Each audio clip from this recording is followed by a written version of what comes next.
Halo Societies, perkenalkan aku Owan Dania Pasaribu, Chief Research Officer-nya The Society. Kali ini aku mau bicarain tentang bagaimana sih perubahan-perubahan yang terjadi di sistem pendidikan, terutama di perubahan sistem penerimaan mahasiswa baru di Universitas Negeri. Nah, kita menemukan bahwa ada satu perbedaan yang sangat besar yang terjadi, yaitu sistem penerimaan mahasiswa baru. Jadi ada perbedaan yang sangat spesifik antara penerimaan mahasiswa baru di tahun 2023 dan di tahun 2022.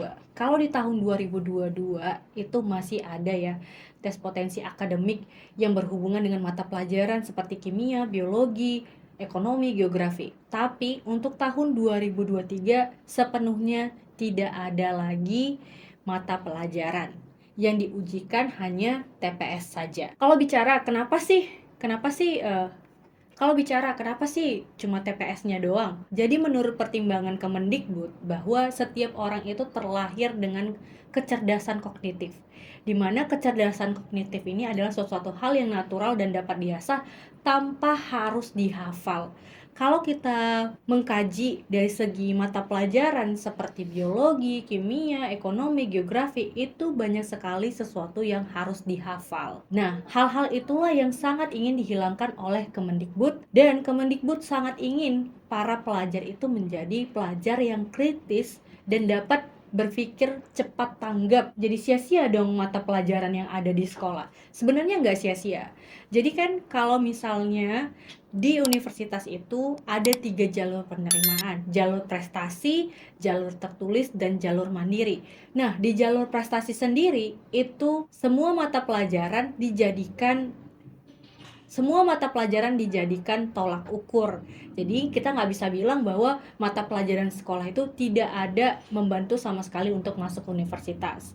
Dan tentunya meskipun nanti kita masuk dari jalur tertulis, pelajaran-pelajaran yang kita pelajari di sekolah itu akan tetap berguna di mata perkuliahan kita. Yang ingin ditekankan oleh Kemendikbud di sini adalah agar semua orang itu dapat lebih luas lagi kesempatannya untuk memasuki universitas. Jadi nggak mesti banget harus hafal banyak-banyak pelajaran, dan yang harus dilatih adalah kemampuan berpikir, kemampuan logika, dan kemampuan daya tangkap kita. Itulah yang sangat ditekankan untuk dibangun.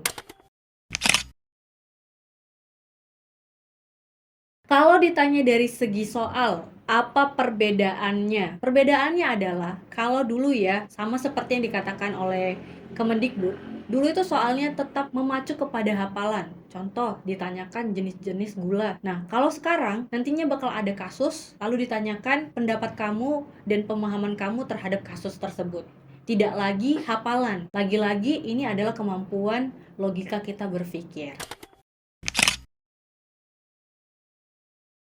Tanggapan The Society atas perubahan ini adalah kami sangat mendukung perubahan yang terjadi, karena di era globalisasi ini kita dituntut untuk bisa berkompetisi dan memiliki daya tangkap yang tinggi. Dengan adanya sistem yang seperti ini, nantinya para pelajar Indonesia akan tidak kaku dan juga akan semakin cerdas ke depannya dan bisa mampu menghadapi persoalan-persoalan yang lebih baik lagi. Dan tentunya dengan sistem yang ada sekarang, pelajar tidak perlu menghafal, tapi perlunya memahami. Dengan sistem yang berubah, tentu saja cara belajar kita itu berubah. Nah, teman-teman, kalau kamu belajar sendiri atau cuma belajar di sekolah, mungkin kamu bisa merasa bosan ataupun tertinggal. Nah, itulah The Society siap membantu dan mendukung kamu untuk menemani kamu belajar. Nah, di situ ada The Study yang bisa ya mendatangkan tentor-tentor profesional ke sekolah maupun secara individual untuk belajar, dan The Test. The Test ini untuk sebagai instrumen pengukuran kamu siap atau enggaknya memasuki universitas. Jadi jangan ragu untuk kepoin Instagramnya The Society, thesociety.id, ataupun ya langsung aja ke webnya thesociety.id. Di situ kamu bakal banyak dapat benefit Kamu bisa ngakses soal sebanyak yang kamu mau, bisa ujian, bisa mengevaluasi diri kamu, dan kamu bisa ikuti tryout senasional. Jangan ketinggalan ya. Semangat semuanya.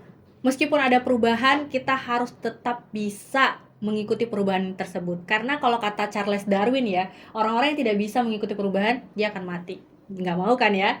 Nah, itu aja dulu video The Society kali ini. See you on the next video.